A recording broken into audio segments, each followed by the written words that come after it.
2025-yil iyun oylaridan boshlab mana shu To'psada mahalla fuqarolar yig'ini yangi O'zbekistonda yangi tashkil qilingan zamonaviy stomatologiyani tashkil qildik. Bizga stomatologiyani tashkil qilishda avvalambor mahalla yettiligimiz hamda mahallamizga huquqiy xizmat ko'rsatadigan, huquqiy yordam beradigan xodim bilan birgalikda hamkorlikda ishladik. Men zamonaviy stomatologiyamizda, demak mahallamizda tubdan stomatologiyani rivojlantirishga davlatimizda bizga ko'rsatilayotgan xizmatlariga biz labbay deb shifokorlar javob beryapmiz hamda chekka hududlarda ham stomatologiyani rivojlantirish uchun maxsus zamonaviy stomatologiyani tashkil qildik. Bizga albatta bunda juda katta ko'makchi bo'lgan mahalla yettiligi hamda mahallamizning huquqshunosi juda ham katta yordam berdi. Biz bu yerda xalqimizga shu yerda turib xizmat ko'rsatyapmiz. Bizga davlat xizmatlari tashkiloti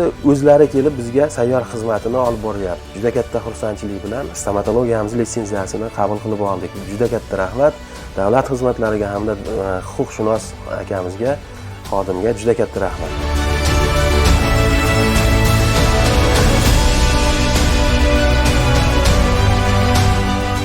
Men mahalla huquqshunosi loyihasi doirasida To'psada mahallasiga biriktirilganman. To'psada mahallasida 4062 ta aholi soni tashkil etadi.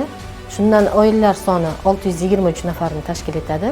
Tumandagi To'psada mahallasida hozirgi kunda 623 nafar yakka tadbirkorlar, shu jumladan 300 nafar dehqon xo'jaliklari tashkil etilib, ish bilan band bo'ldi. Shuningdek 167 nafar fuqarolarimiz o'zining biznesini boshlab, yuridik shaxs sifatida davlat ro'yxatidan o'tkazildi.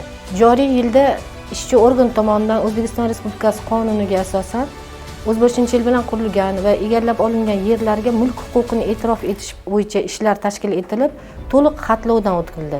Shu jumladan To'psada mahallasida ham 2025-yilda xatlovdan o'tkazilib, hozirgi kunda fuqarolarga mulk huquqi va yerga bo'lgan huquqlarini e'tirof etish bo'yicha ishlar tashkil etilmoqda.